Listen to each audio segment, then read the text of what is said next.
Welcome to the Painter's Dialectic Podcast. I'm your host, Josh Green, an artist and art educator living in New York City. And today's episode is about my art. What have I been doing the last 5 years? I haven't talked about my art in 77 episodes, so I thought today might as well be the day I discuss my art from the past several years, my ideas, and the school I'm building and my unique philosophies. And I'm joined by my friend Kenny Jordan to help me carry on the conversation. So enjoy. All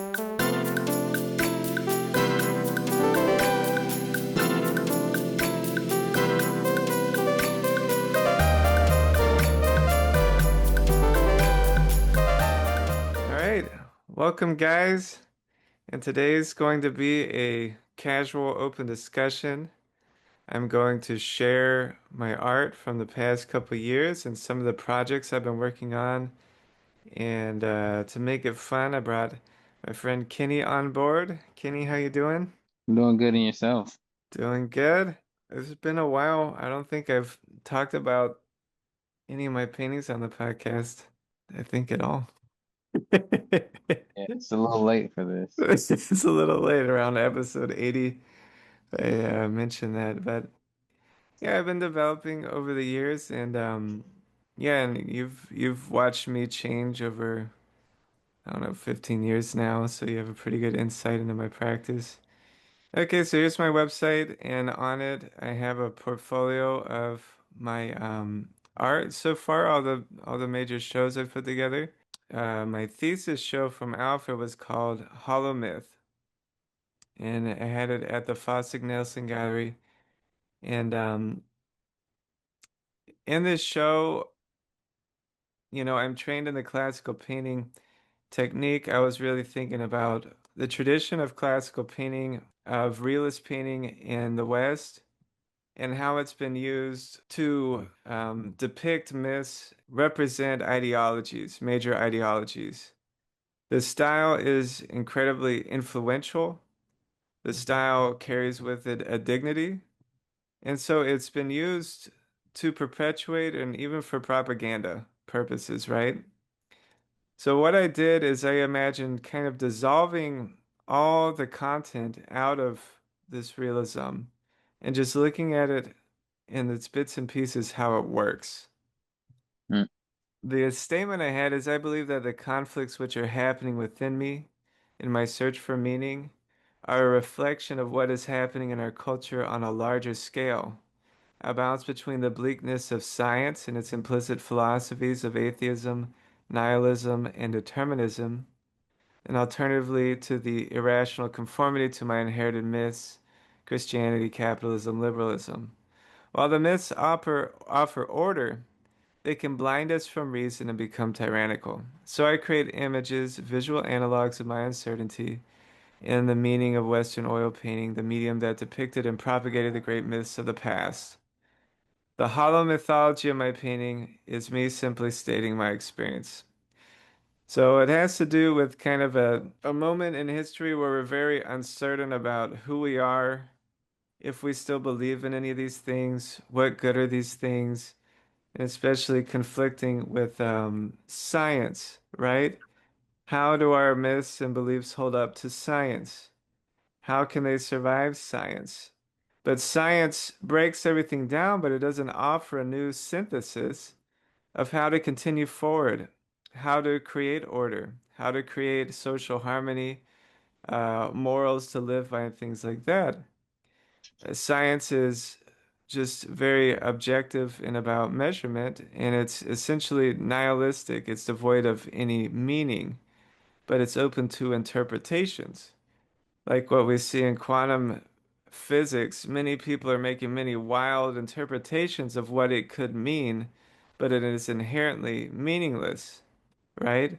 And also, science and a lot of the culture today is promoting determinism, that we don't have free will, that we don't have a choice, that we are meat machines, and any problems that we have can be regulated with medicines and things like that. While modern medicine is definitely a blessing and it has fixed a lot of problems, that's not the whole picture, obviously. I think anyone who's done that path knows obviously that's not the whole thing. The subjective side of humanity has to be dealt with. So these paintings kind of explore that. That's where I was at that moment. So this is a large oil painting. I built this set. So it was constructions and projections having to deal with the ideology and symbols and things like that. So I literally dipped a curtain in plaster and let it harden and built a stage, and then I projected an image of Piero della Francesca's fresco on top of it, and then I painted it like a still life, removing all the content from it and just looking at it as construction and projection of the mind. I was also interested in all the big AI image generators didn't exist yet. Dolly didn't exist, ChatGPT didn't exist, none of that existed. It was brand new at that time, and I spent hours making what was called a GAN image generator. I spent months making one. Because this was like breaking edge, and everyone thought like it might revolutionize a lot of things. And I'd make these folders of thousands of images and I would train the AI on it, and then it would generate images. So it generated this, a completely meaningless image generated by AI, but it feels very significant, right? So another way of breaking things down, right? Because the AI doesn't know anything, it doesn't have concepts, it's just recognizing patterns, and then it makes images. So I generate a couple hundred images and I go through them and then I pick the ones that are significant. So it's an AI generated image that I painted from. And for me, the AI was interesting because what does it mean to remove the humanity from art, right? What does it mean to remove authorship and intention from art, right? So it's another way of dissolving that. This was a construction that I projected on, right? It was made of plaster and it's an arch, kind of like an arch of triumph, of success, but it's decaying, right? The societal decay. This is a large one, 5 by 6 feet oil painting. We have a persona, a mask over a little world on this stage, right? So these kind of deal with looking at the mind and culture in a very objective way. How does it work? This is a sculpture with AI generated image projected onto it. This was um, an AI generated image projected behind my head, and I just painted my shadow in front of the projection. I built sculptures of memories,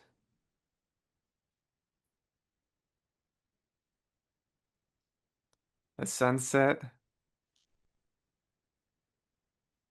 There's the painting of that stage that I made.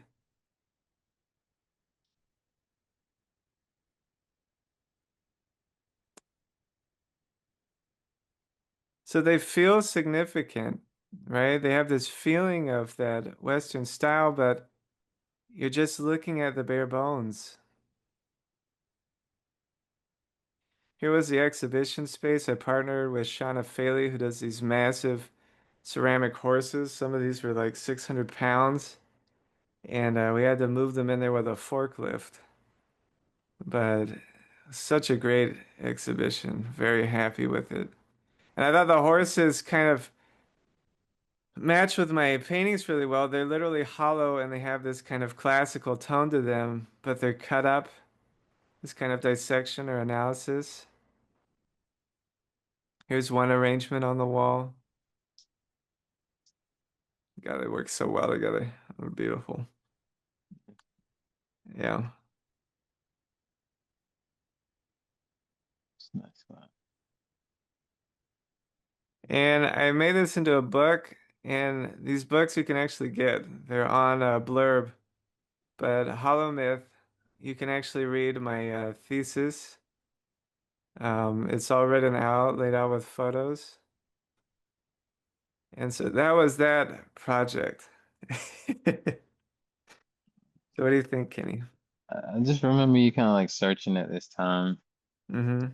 So like everything you said, I think we were talking and you was like showing me like the AI and what you were doing. Oh yeah, I And remember in Pensacola showing you me coming up with that. Yeah, yeah. yeah.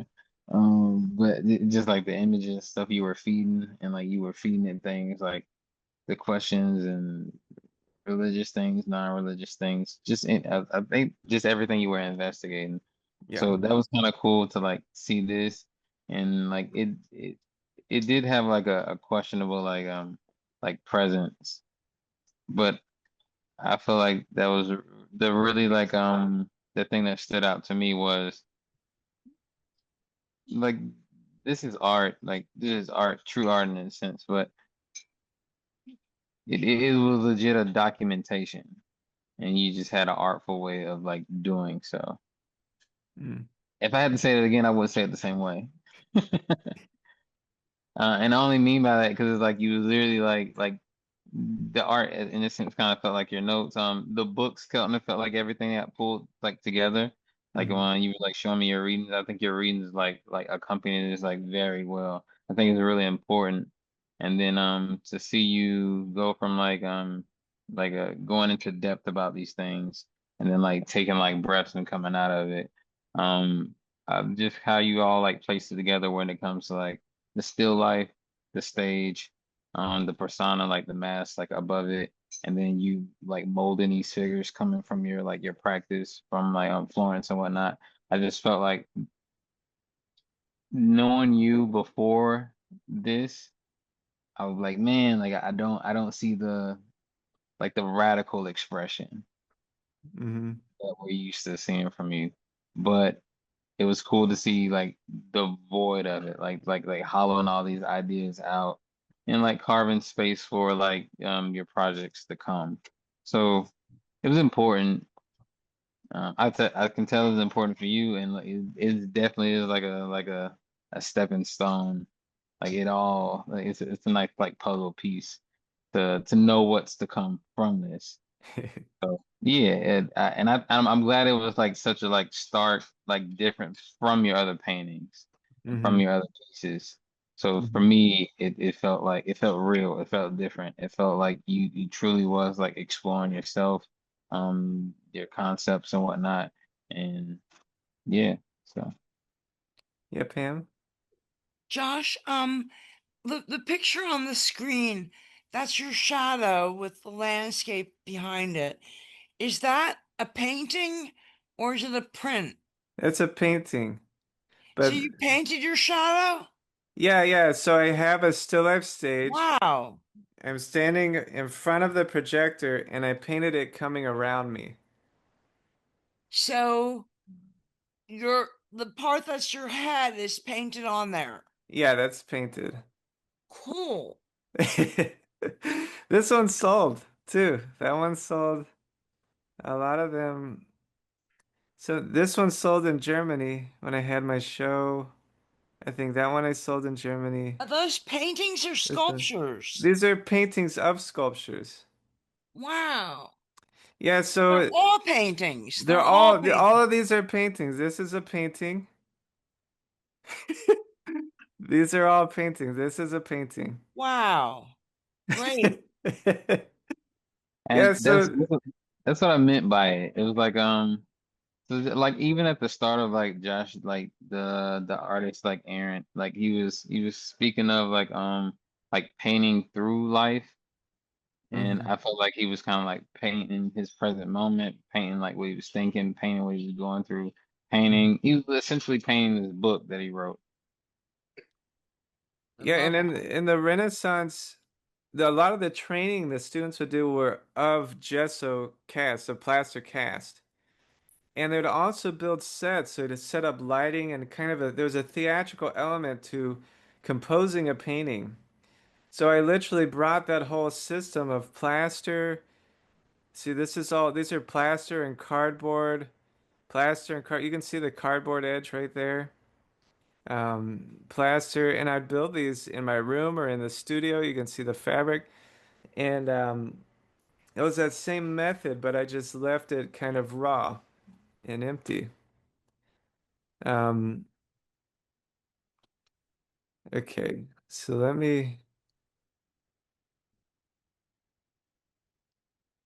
let's go back to here. So I left that feeling like, well, what do I believe in? What is what is my mythology gonna be, right? Instead of being dependent on an existing system of meaning, how about I make my own, right? So I began becoming more active about this, right? And so that first attempt of rethinking everything I made into a book and a show called The Finite Contemplates the Infinite. And so there's a little show and a little book release in Queens in 2021 after I graduated. So this is one of the paintings we can see. I continued making the sculptures. This was a casting of someone's face that I plastered onto a bucket with a cloth. And then I did some calligraphic strokes in the back. Here's a plaster mold of my hand with some more calligraphic strokes. This is a casting of literally this sculpture right here. My Écorché sculpture from Florence. This was the negative casting of that person's face. So those were the artworks. Here's the exhibition space at Alterworks Studio. The last artist I had on the podcast, she just showed at Alterworks Studio. So this was their old exhibition space. So I drew on the walls. I had the paintings up there. Here's the other wall with drawings from the book on the wall. Here's this wall. I made a little area where you could sit down and read the book. Here's the actual sculpture, some of the sculptures from it. So you could sit here and read the book. Here's the book. So I just scanned a crumpled up piece of paper I wrote on. And I wanted this to be kind of like, someone's diary, just like these reflections that someone just wrote down. Here's the first page of the book. And here's what the book actually looks like inside. Let me see this give you. And I made these drawings to reflect my ideologies, right? So this one is my perception of mind. So the core, you have the body, your contained self. Then you have your perspective horizon, so everything you can sense, and the things beyond your perception. All those are flowing into you. So there's this kind of this expanding outwards. Um, and another main idea was objective significance. There is a way things are. So even in physics, that doesn't mean it's devoid of meaning. There is a way things are. There are laws, and that in itself is a significance and meaning. And that meaning is what all other meaning is built on top of, are these physical laws.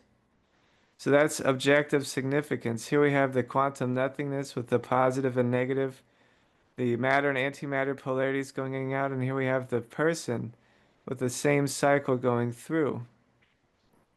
Another idea was sentient unity. I may be separate, but we all are life. We all are just simply life having experience. If we are truly empty, then what we all essentially are is life and awareness and consciousness. So two heads but one eye, right? Sentient unity. Here's the sculpture and here's the painting I made from it. And then here's how I laid it out. And so this book is also on Blurb if you want to read it. Um, you can read my philosophy, but I had made a system of meaning for myself through this book, right? So choosing to live in defiance and love despite the way things are makes you actually live. And just living based on survival and fear and nihilism will just keep you surviving. Those are the books. This one and this one, Genie bought. So they're in Pensacola. And I actually gave them the book to read while they contemplate the paintings, and they did it, and they really enjoyed it. So that was very fun. Any statements on this show? I remember you loaned these pieces, or we loaned these pieces from Jeannie. Oh yeah, yeah, they were It in was the in addition Table to the 7 rest of it. exhibition. Yeah. Yeah, that was awesome. That was a crazy time.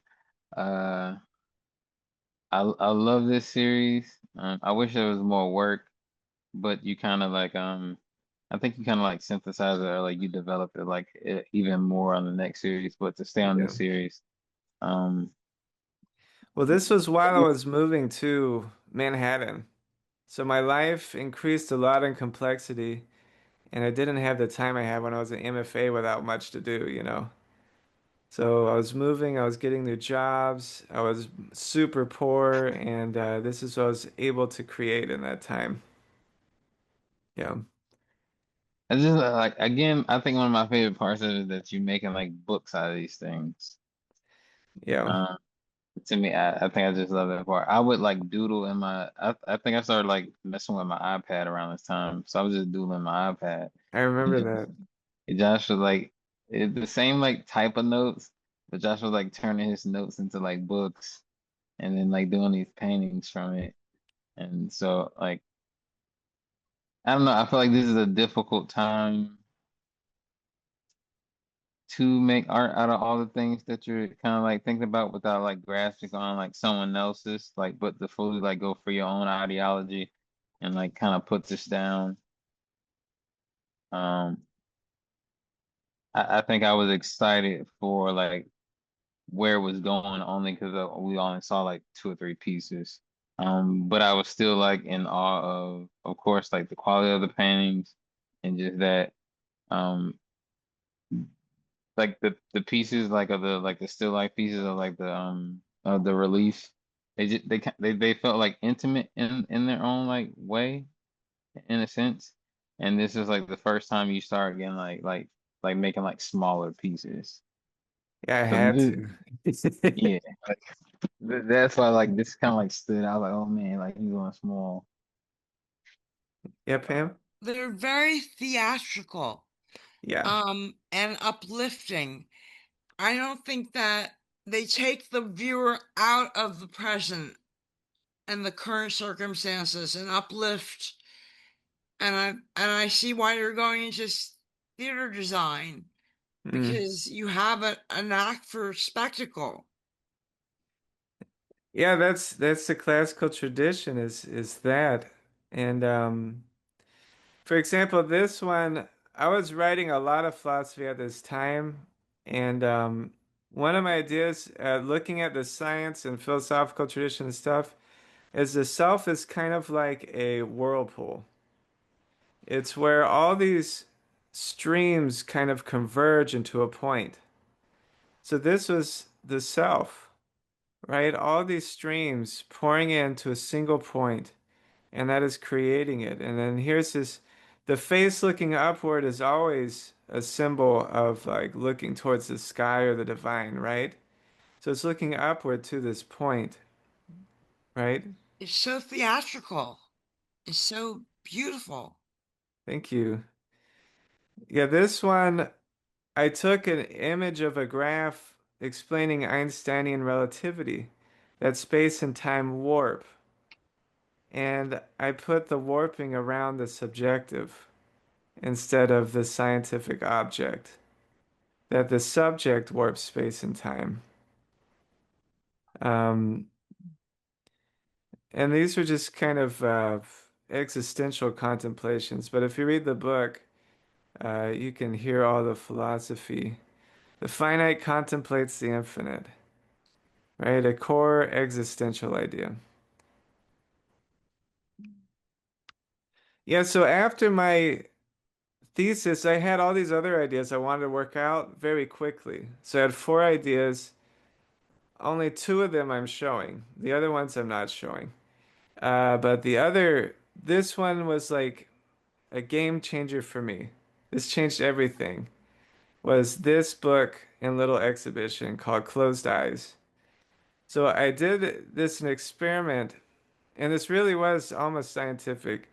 Experiment in painting of mental visualization, right?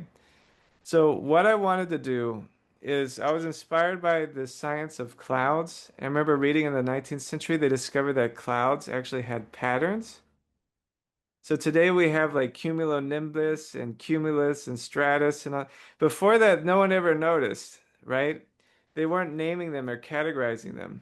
But by observing this thing that's so ambiguous, they were able to find patterns. So I was like, what if I can observe the visual mind, my imagination, and discover something simpler? What if there are patterns to it that may be common to all people? And what if I can make a closed eye realism that everyone could connect to because everyone has their mind, right? That was the inspiration. So here's the paintings. I made a series. So this is light coming through the eyelids. So I would sit on my meditation cushion in front of the window and I would observe the light coming through my eyelids and I'd open my eyes and I would paint what I could remember. And I was trying to do this as objectively as possible, to be as accurate as possible with is the minimum artistic invention. So this is a different way of using the realism, that depth of observation to observe the mind. This was blindfolded. And I noticed that when blindfolded, there was this kind of static. And in the book, you can read that I noticed it was about the rate of a TV static. And that there was bigger shapes too, where the eye mask was pressing my vision, these green bands. And I started looking into it and I studied with this neuroscientist called Panos Zanos. And I would hire him for lessons. Um, and it was called Eigengrau. There's a retinal decay that happens all the time that causes your cells to fire and it makes these little static. And guess what? They do go at the frame rate of a TV because that's the rate you perceive at. So that was right. And these larger shapes are called phosphenes. If you press on your eye right now, it'll make a phosphene. It'll make a shape that hovers. So I was actually discovering patterns. And this painting right here changed all my future paintings. I include Eigengrau in almost every painting that I've made since then. Because for me, it relates to that quantum vacuum state, that nothingness, which isn't empty, it's full of potential. Just like my mind, the ground of my mind is this visual background, and it's full of creative potential and create anything. You see, I'm making a system of meaning. So this was the first observation. I just allowed the imagination to run, and I remembered this pyramid, and I tried to paint it. This was like incredibly exciting that I could actually paint something directly from the imagination. We can see the Eigengrau and this kind of shape I saw. All right, next step, can I paint a face? So when I was researching visualization, you don't visualize everything the same. There's actually a test called the VVIQ. And so when I did the VVIQ, I noticed that faces for me were very realistic, almost photographic, whereas landscapes and other objects weren't. So I was like, what if I work with a face? I recalled this face, and what was interesting is it wasn't, this is a person I know, it wasn't her from a photo. It was her from just some observations I've had of her, right? This isn't a person posing for a photo. This is something I directly recalled. And so I've tried to paint it as I saw it, and you can see it's fading. I know that the portraits I saw were like a photograph, but they kind of bounced around, but they were still and highly detailed and transparent. Okay. This was another visualization, kind of like a cardboard landscape that I saw. This was exciting because that chess movie had just came out. You remember that? The girl that was really good at chess? And I'm a huge chess nerd, so I looked at a white wall and I was like, I will, because I'm able to play games from imagination. So I was like, I will imagine the moves in this game. So I had a friend play a game with me, and I looked at the wall and I imagined, and the blue points are what I was remembering and visualizing in my head. I could see them on the wall. This is a night. This was the pawns that got moved out. So I only actively was visualizing the pieces that got moved. I didn't have to remember where everything else was. So I was recording, here's the knight that got brought out, here's the pawns. Um, so that was interesting. Visualization also happens when you have open eyes. Here's the book, closed eyes. Here's the inside of the book I scanned. These were the first studies I ever did exploring this. And this one is closed eyes, and I was visualizing my sister's face, and there's light coming through my eyelids. So there's my sister's face, light coming through her eyelids. This is the first painting blindfolded. I was in medical illustration, so I made medical illustrations of the actual processes that happen. So this is the rhodopsin molecule in the retina. The light comes through this window in the top. When the light hits the retina cell, it goes from a closed state to an open state, and that causes a cascade that would create eigengrau. So when this retinol decays without light, that creates eigengrau. It can decay just from pressure on your eye, just from blinking. That pressure could break it. Um, Here's the actual cells from a video or a photo. Here was my setup. Here's my meditation cushion and my painting area. And I have my recorded observations. So this was what I was writing to create the image. This is me recording my findings and conclusions. And I literally had Panos Zanos read my book and make sure that it was scientifically accurate. So it's a very different type of art. But you see where things are going? Yeah. Yeah, so this is just this book, this research project was foundational to everything I made since then. So, so Yeah. this was the time. So this is not radical in a sense, and very like relatable for like to everyone. Well, I feel like once Josh explains it, like we all like relate to this. But this was like I don't know how to put this because I didn't feel like I lost my friend Josh for a little bit. But this is felt like when I got my friend like Josh back, like in like whole parts. Like oh shit, like Josh is Josh is back. I just remember like smiling from this like moment on. I think I just was smiling with every piece like Josh like showed me, and it was more so. I think like I had like a bias of always wanting to hear Josh's perspective or more of him before what he would research.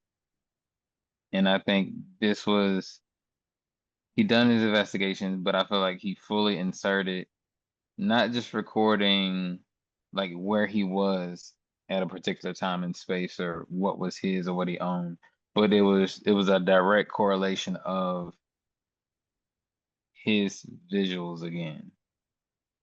And I think that was this around the time where the podcast started Uh, or a little bit like further into it it. was a little bit before that. I made this. I had Yeah, shit. finished the book. I did my show in Germany in 2021 in the fall, and then I immediately came back and I did the show Finite Contemplates the Infinite. After that, through that winter, I was doing this. So this would have been in the beginning of the year that we decided coming up with the podcast. Yeah. Okay. Yeah. Yeah. So like I think I'm like I've always like I love these pieces and I will always these pieces always mean something because it's like at the time I know the pieces of what I was doing, but I also remember like Josh like arting through his time. Like the things that I kind of felt like I was like downloading in the sense at that time, they were still like in notes and doodles, but Josh was doing like these like pieces. And it was kind of like again, that's why like all these pieces just feel like documentation, like to me. Yeah, I'm a weird, like, I'm working through stuff through Yeah, painting. right? Yeah, And absolutely. discovering things. And I really like to create structures, right? So I go in and I build a system out of everything. And I think like this, and I also say like I caught the sense. I was like, yeah, I fully got Josh back because like working with you at all times. Because remember, like I was introduced like to go sit down and watch Josh paint. So in my eyes, it was all like, oh, cool. Like I'm not a real artist, but like this guy is. I'll just like learn. I'll just like learn from him. So in a sense, it was like. I would stress my beliefs or like things that I like knew were real. And like you said, Josh would always make it apparent or like it was important for him to like create that structure. So like the Eigengrau and like just go like developing that mechanical like system or the scientific whatnot and just like drawing that out and making sure that's relatable, not just something that you believe wholeheartedly that you can't deny, but you still like you put it into terms where we all can access it or like Mhm. reach it at our own like pivot points when Yeah. you have a systematic point like approach from it. And I was like, to me, I was almost skipping that step. So to watch you do this, it's like I feel like I got a piece back for like myself. I can also view it as like art, like standalone, and I can also like just be happy with the connection that I have with you. So these pieces like meant a lot, and it's crazy how these were like the small pieces before they got big again. So like Yeah. But these yeah. are so me. I get what you're saying because at UWF I was always experimenting. I was making stuff, digging in the ground, and like, yeah, this is so me. Uh, okay. Let's see what I have next. Uh, Fool's Errand was Spring Break Art Fair, which is one of the major art fairs here. So this was a big moment for me, and I curated a booth together with so it was me and Yelb and Simon, one of my friends. Um, and this was called Fool's Errand.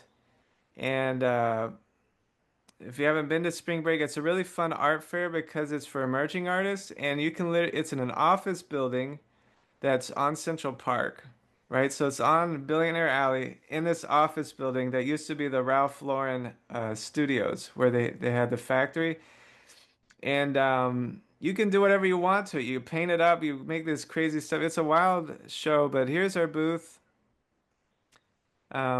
Here it is from the hall. So you can see that we have like classical motifs. We have Selene, the moon goddess, and the sun, and it looks like there's arches, right? Like it's a classical architecture. And you've seen these guys from the previous show had a little projection painting over here. The floor was checkered. And here's the room. These are Yelb and Simon's paintings. And she does screen print and painting. So she'll 3D model these and do it. So she's kind of the same theme as me with the classical. And then here's my large painting. This was the big game changer painting for me when I finally hit what I consider my true style. And you see, it's this little office room, but it was packed and thousands of people came. It was a really good time. But let me skip this one and we'll just go to um, that body of work. So, Mundus Imaginalis, the imagined world, right? It builds off of Holomyth. It's a synthesis of everything I've ever done artistically in my life came together in this. So these now, um, let me find. This was the first one in this series.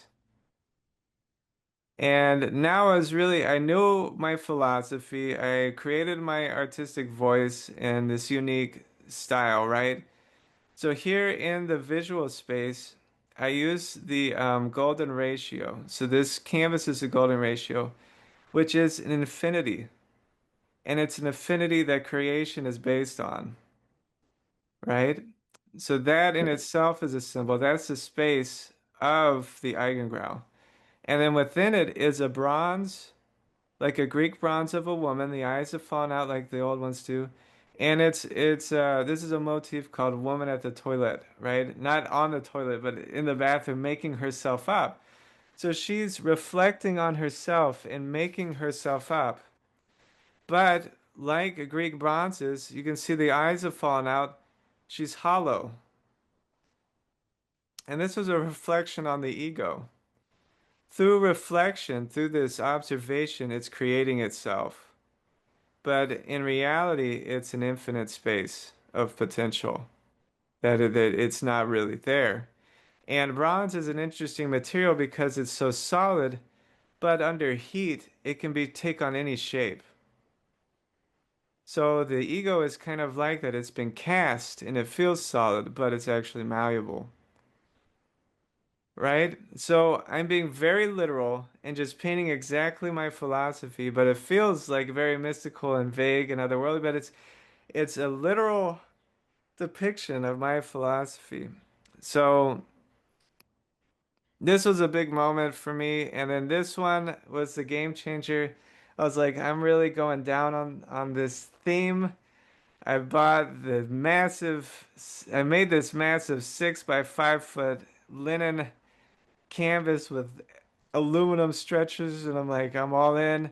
And at this time, I was renting a private studio, so I was very invested. I was blowing all my, I was probably spending 80% or more of my income every month just on rents.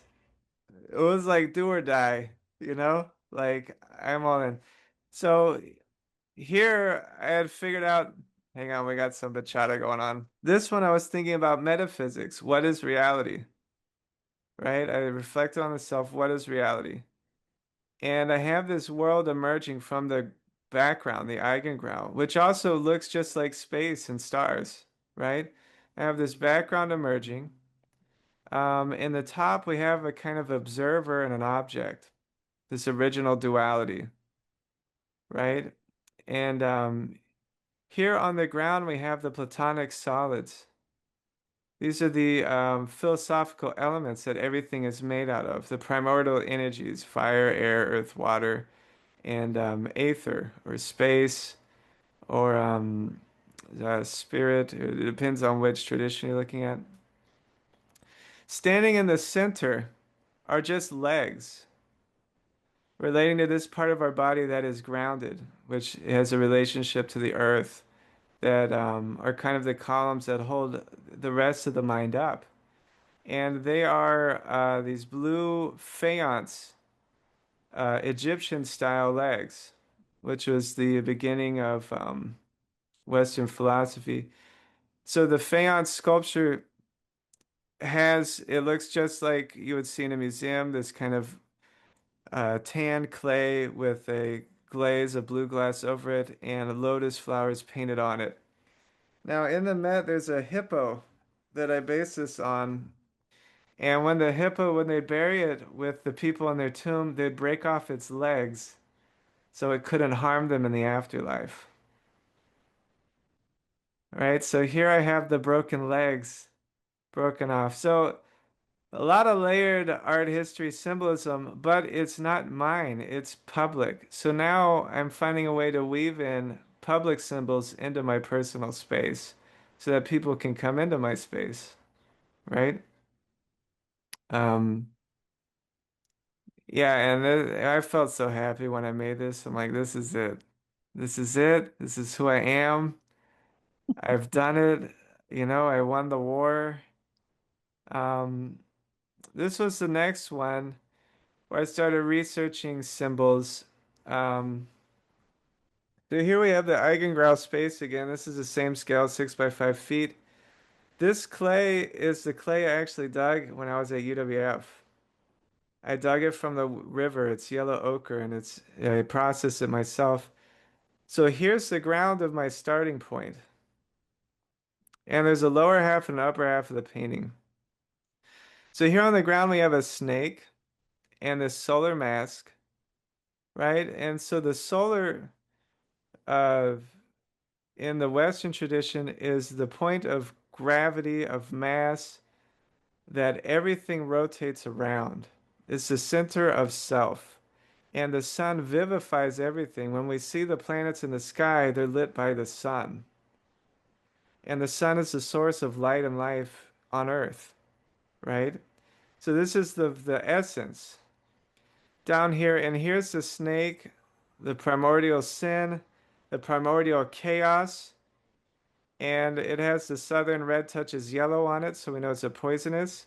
And a single beam of light penetrates its head and overcomes it. It has overcome chaos. It is ordered. And above in this projection, I had the construction projection idea evolving. We see Nike, the goddess of victory.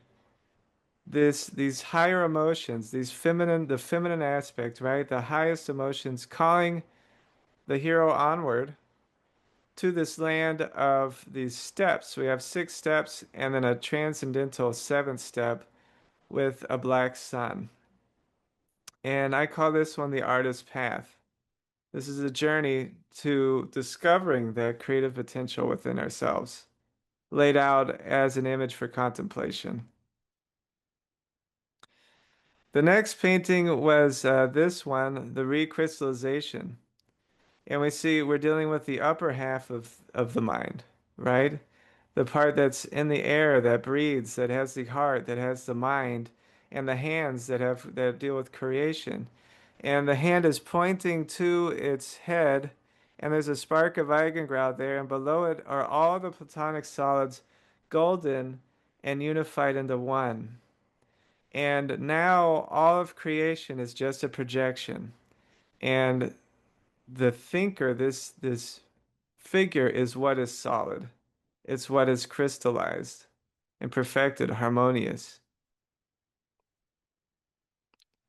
This image is called the Azoth. It's a contemplation of everything together. We have day and night, the awake mind that goes out, and the sleeping mind, the unconscious, the intuitive. And here at the bottom we have this is a Pharaoh Seti the first, dead. Um, he was a warring pharaoh. So kind of this the rougher aspects of the human nature, clothed in red, here in the center on the shore between day and night. And so this is the body. The body does not last, right? And then this is an exploration of the mind we see over here. This is yellow, and it's looks like linseed oil. Well, I used to make my own linseed oil, and it separates the plant matter that we don't need from the pure golden oil that we do need. And here in it is a temple with light in the center. And this is a place I would imagine going to daily.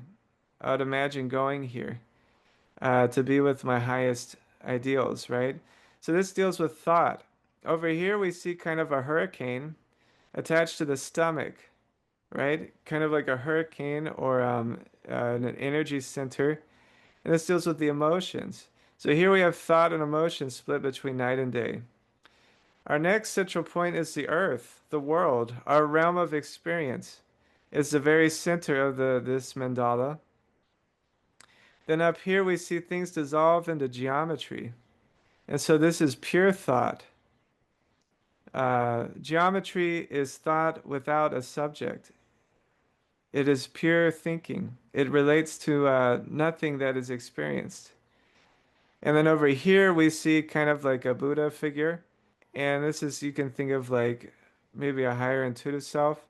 And then we have another break that is transcendental, where the two, if you draw 2 circles, they'll make this shape called the Vesica Pisces, where the two become unified. And we can see this kind of primordial chaos. So from this unified essential, we get this descent into thought, dream, and then into physical reality. So it's a contemplation of everything in one. From there, I thought, what if now I bring this world into physical life? So I began painting day and night of myself, here I am in front of my studio window, and here I am imagined in my mind, day and night. And these still lifes brought them back, these sculptures from these mystical worlds, and now they're here with this as this orb as sort of a symbol for awareness, split between two different times a day. So some of my sculptures. And this was the original idea for the Painter's Gate that became the artist's path. So any statements on this series? This was my major one. So this is the one where like yeah, so this time you wasn't quiet by no stretch. I think we was doing like a whole lot of talking again. Yeah, we were doing the podcast through all this. Yeah, and to me this is fun because I like having like banter going back and forth with Josh. So this was fun again. We had like cool discussions, agreements, disagreements. It kind of just felt like old times again. And you found like your thing, and then like you had like the momentum of like kind of like not your old self, but you just had it like all you knew exactly what you wanted to do, and whether it panned out, you had a chance to experiment, say what you want to say, and I like these pieces. Um, personally, for the simple fact, I think I would like come from like the other perspective of this. Like in my culture, we would think everyone like knows a bit about these things, and we would share it amongst. It's like a weird kind of like gatekeeping type of thing, but we would be very cautious about how we get these things out. And Josh would always display these things as long as I've ever known him. But if we talked about it, he wouldn't quite put it in like to words. So like to have these paintings, he put like all these structures of like intuition, space, like the light, like every this piece right here like sums it all up. But he wouldn't have all this like in like his form, like he wouldn't have all this in a structure like form. So the approach that you took to introduce everyone to your space, I think I will always be like, why are you doing this? And then like, like you can do the same thing, but why are you like bringing them like into your space? But I at the end of it, I think that's what made these pieces like beautiful in a sense. Like that's what made these pieces the thing.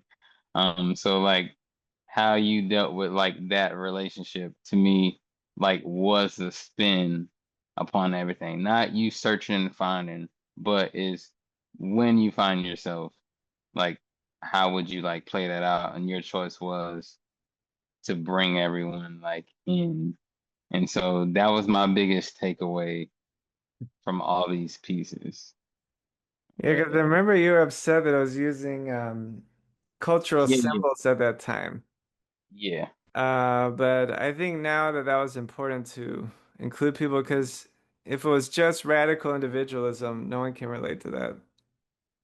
Um, and I think for the wherever these paintings end up, it gives people a trail to explore, Mhm. right? Because this is a drawing of Da Vinci. This shape and this is a real person and um okay, it can lead people down some of the same lines as what I was doing. So now we're in the present day. I'm just calling them symbola, just thinking about these symbols, and I've switched from the dark space to a space of light. This bright white ground, the white of the canvas. And here I have painted Sophia. Sophia in the Greek tradition means wisdom, and philosophia means the pursuit or trying to attain Sophia.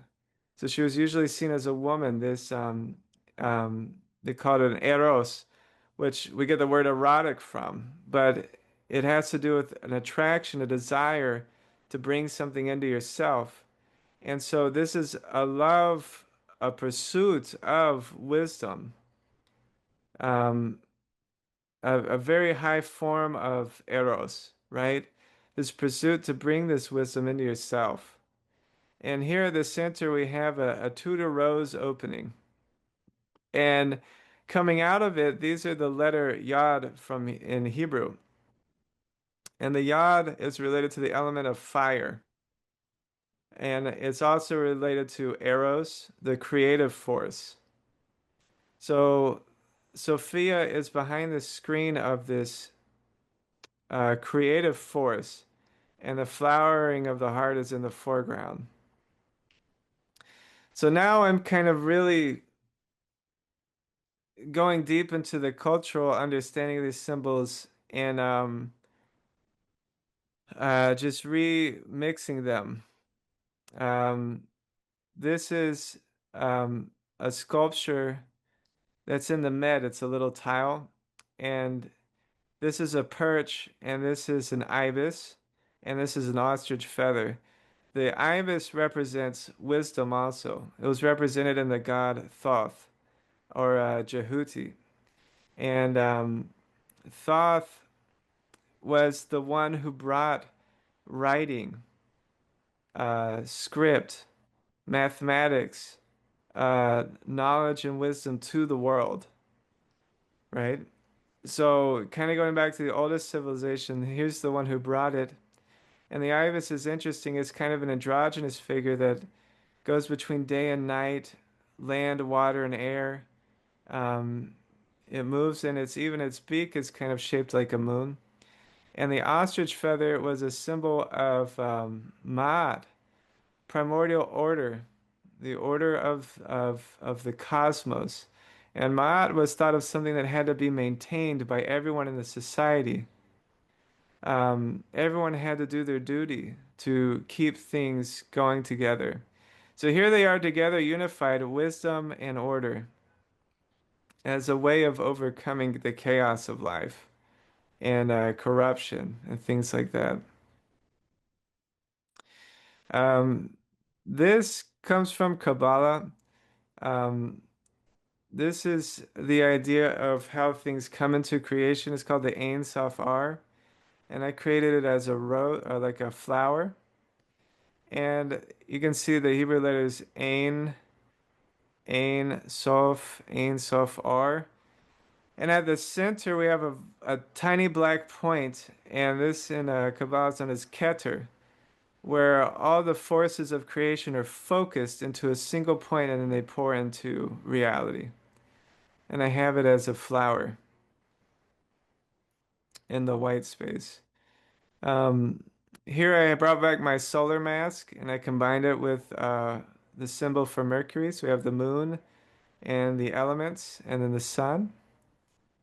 And then here we have the lion. This is a lion from Florence that the Medici made, and the and it's bronze and it's turning green. Um, so the greening force in alchemical tradition is really important, but the lion devours the sun, and that's the beginning of the transformation of the self into the red phase. So I'm taking these very deep esoteric symbols and formatting them into a style. Um, but you guys just saw my recent painting with the eye. I need to update this. I have the eye, which goes back to the Mundus Imaginalis, and I'm bringing back the still lifes currently, and I'm bringing all these styles together, and you guys will just have to deal with it. Um, any statements on this one?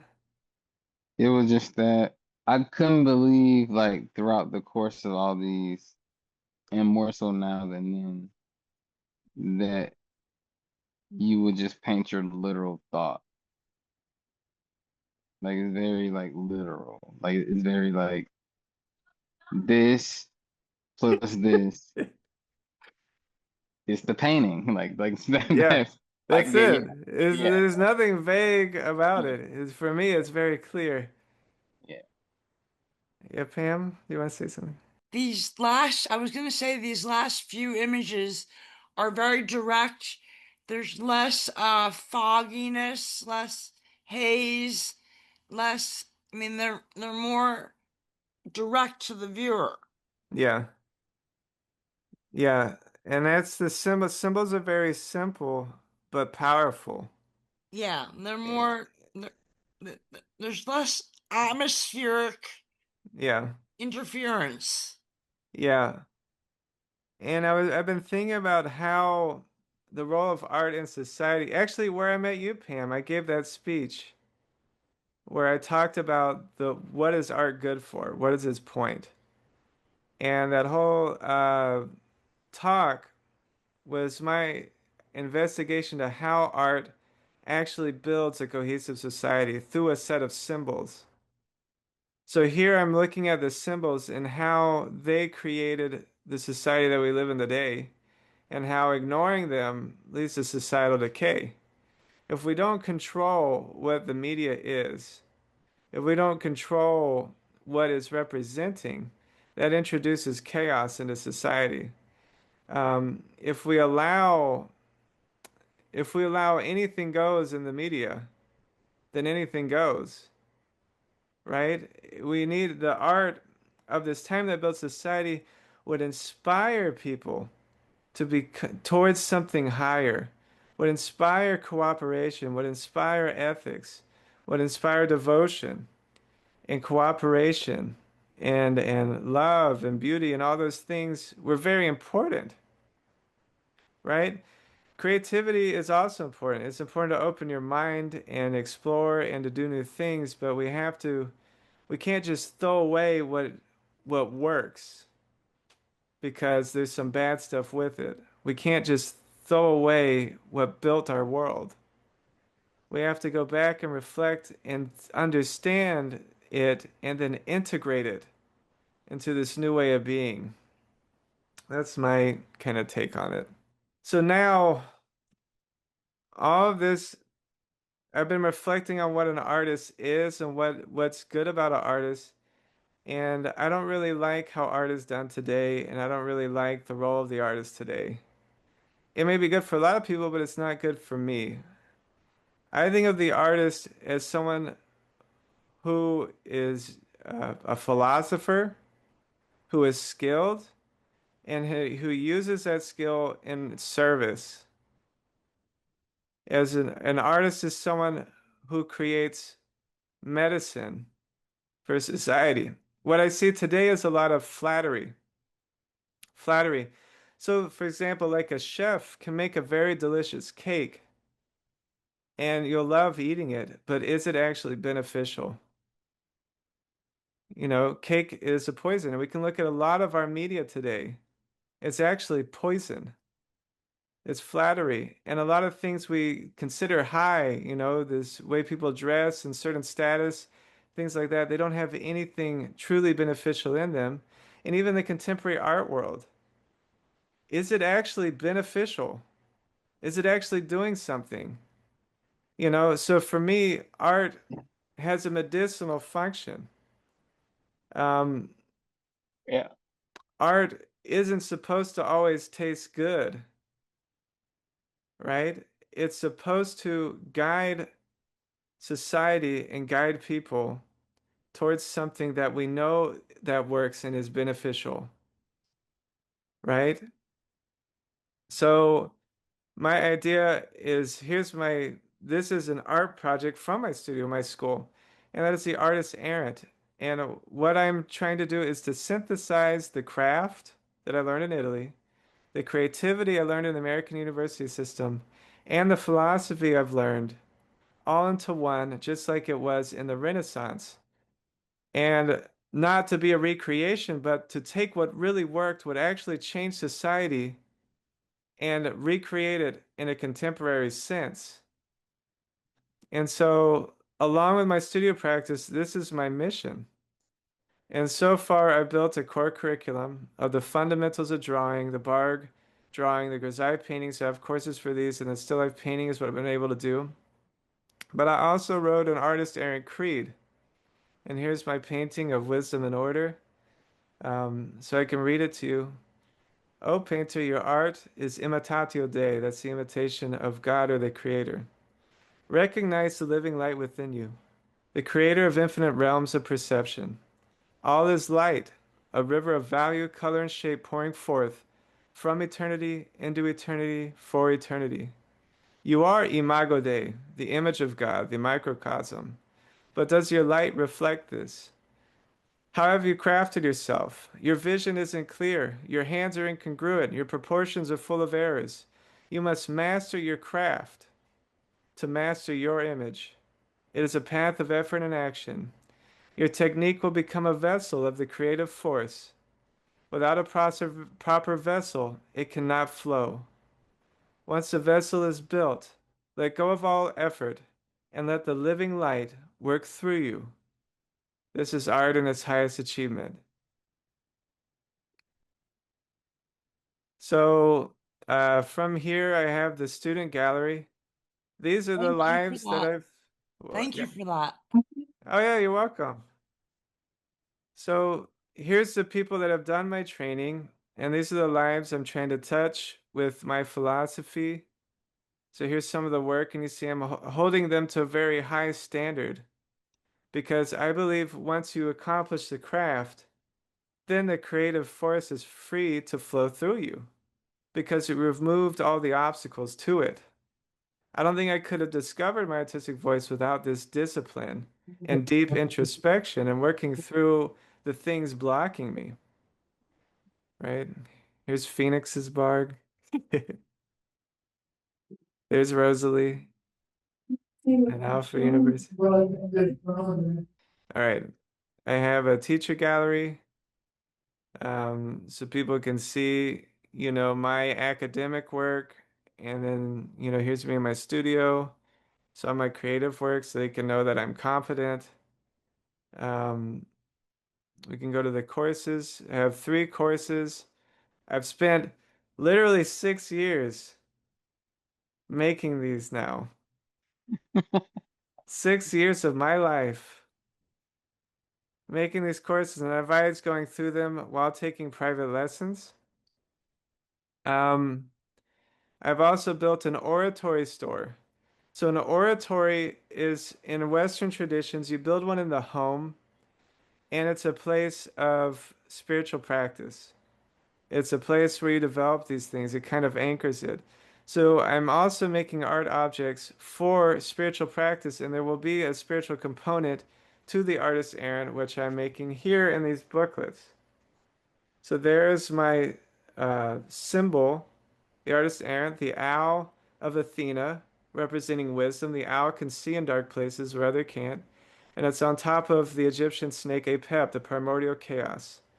So the owl, and you see the infinity symbols in both of them. Infinite wisdom is consuming infinite chaos and turning it into order. And within these, they're illustrated and they're full of philosophy. I'm still working on them. I have 3 of them now. This one deals with meditation, but that's in progress. I'm gonna probably put those out in maybe 5 or so years. But I want to get the academic running and the creative running, and then we'll do the oratory. But I have objects for the oratory. So the Sophia, you can make it, but I'm gonna represent the spiritual traditions of the Renaissance in modern times. Yeah, so that is it. Let me read you my statement I made. So my short statement, the reason I'm alive is I make art serve the soul. That's it. That's my whole aim. I make my decisions based on that. The artist errant is my ideal that I'm living. I create a path in art that leads the soul to flourishing. And through my school, I help inspired creatives overcome their artistic limitations, those being technical through craft, creative problems, or problems of purpose and meaning. Why am I making art? Through deep mentorship in classical art making, in creativity and spiritual development, so they can create art of refinement and realization. There we go. Well done, well said, Josh. So this is what I've done the past 5 years. Yeah. So thank you. Hopefully Uh, it gets out there and people start doing it. Nah, this is great. I feel like you've been trying to get here like for the longest. Um, I guess within the 5 years is like like it's came together like quickly. Hmm. Yeah, but I don't know. I feel like you've always like been on this mission. I feel like now your paintings are reflecting how like literal and clear like it is. Yeah. Yeah, like she said from the last series, this less haze. Even though we all relate to that, so it's good to like have that in there and like have that in your pieces. Yeah. But to like your new paintings like reflect like where you at. Like there is no while I'm speaking, there is no light, there is no these are very clear sentences. And I'm doing my best to embody a contemporary Renaissance man. I've done serious study. I've studied in 11 years of art training in institutions. I've hired neuroscientists and physicists to study privately.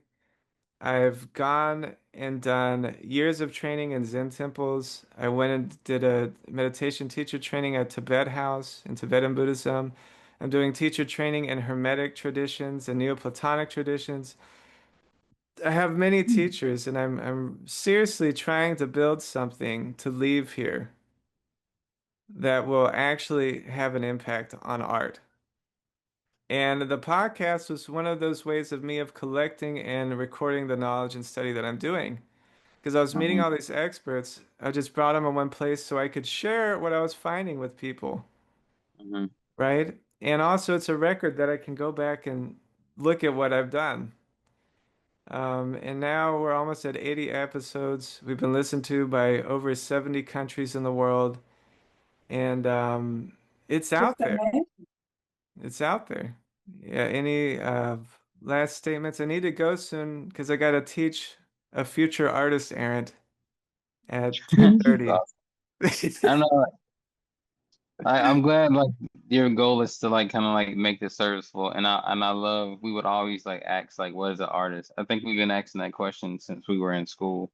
Yeah, So to I love the conclusion that you came to, and I don't know like it does like give substance, and I feel like an artist who I know all artists like do give substance in their own like way, but to try to achieve a goal to like give it like for all. It takes a special person to take on that task and walk through those fires and whatnot. So thanks, thank you, man. Josh. Thank you, thank you. The plan as of now is that I will have a big show at the Rosicrucian Egyptian Museum in San Jose in April. This will be my first major exhibition, and I'm hoping the Mundus Imaginalis paintings stay there for a long time so that Mm, people can actually work with them in that context. But things are coming together. I think in the next couple of years, I've joined up with like there's a lot of things going on behind the scenes where I'm joining up with organizations to help serve them, and I'm thinking the artist Aaron will become a reality at some point in the next couple of years. But thanks to the students who worked through it with me, like Renard and Phoenix oh and man. Dylan Yeah. and Liam and all these people who've been there. Renard didn't have online courses at all, and Renard was probably one of the first people to receive academic training on the internet in all of history, really. Yeah. I People started do not my online school happened before the academies went online. I know that he was one of the first, and we had to solve those problems. I haven't solved all of them. I don't know how to do figure online, but one problem at a time.